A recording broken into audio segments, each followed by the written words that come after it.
नमस्कार मित्रों, जिस बात का डर था वही हुआ।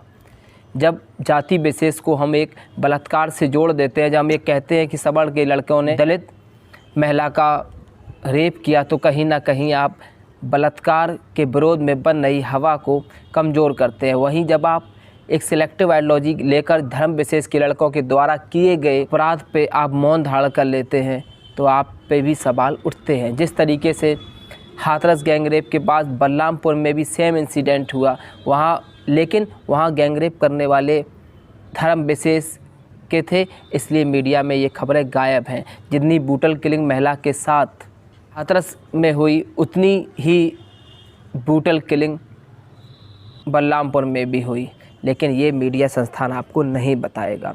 लुटियंस मीडिया के एक प्रमुख चैनल भारत समाचार प्रमुख ब्रजेश मिश्रा जी ने हाथरस गैंगरेप पर ट्वीट किया कि दलित की बेटी का सवर्ण उच्च जाति के गुंडों के द्वारा बलात्कार कर दिया गया।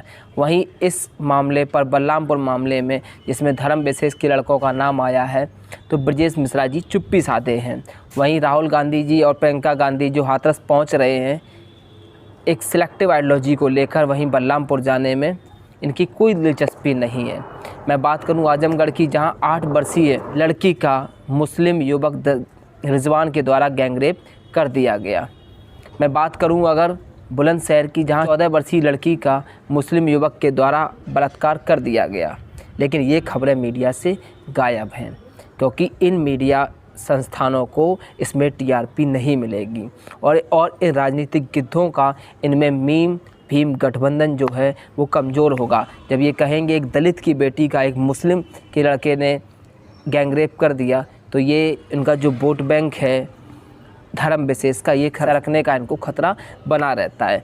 ये मानना है कि जिस तरीके से आप मुखर हाथरस गैंगरेप पर हैं, उसी तरीके से उतने ही विमुख आपको बुलंदशहर, बलरामपुर और आजमगढ़ की घटनाओं पर भी होना चाहिए। अगर आप वाकई में आप ये चाहते हैं कि एक ऐसा समाज की स्थापना हो कि जहां हमारी बहन बेटियां सुरक्षित हों।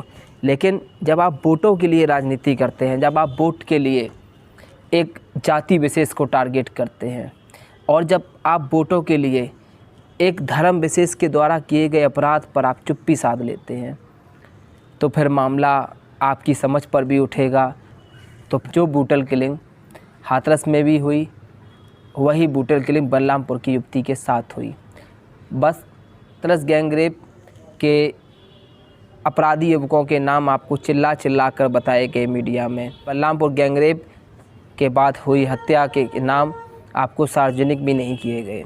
आपको केवल अखबारों और टीवियों में ये बताया गया कि 2 व्यक्तियों के द्वारा, लेकिन उन 2 व्यक्तियों के नाम मोहम्मद सादिक और मोहम्मद साहिल हैं।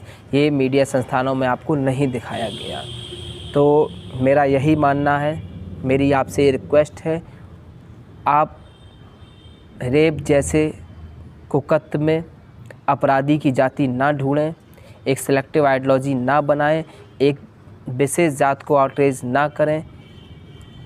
बलात्कार करने वाला किसी भी जाति का हो, किसी भी धर्म का हो, उसके साथ एक बलात्कारी के साथ जैसा व्यवहार होना चाहिए वही हो।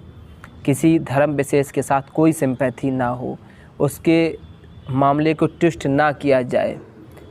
और मीडिया संस्थानों से मेरा अनुरोध है कि अगर आपको हाथरस गैंगरेप के बाद थोड़ा सा समय मिले, बलरामपुर पीड़ित के यहाँ भी हो आइएगा, आजमगढ़ गैंगरेप पीड़िता के यहाँ भी हो आइएगा, और बुलंदशहर गैंगरेप पीड़िता के पास भी कुछ समय दीजिएगा जाकर। बहुत बहुत धन्यवाद आप।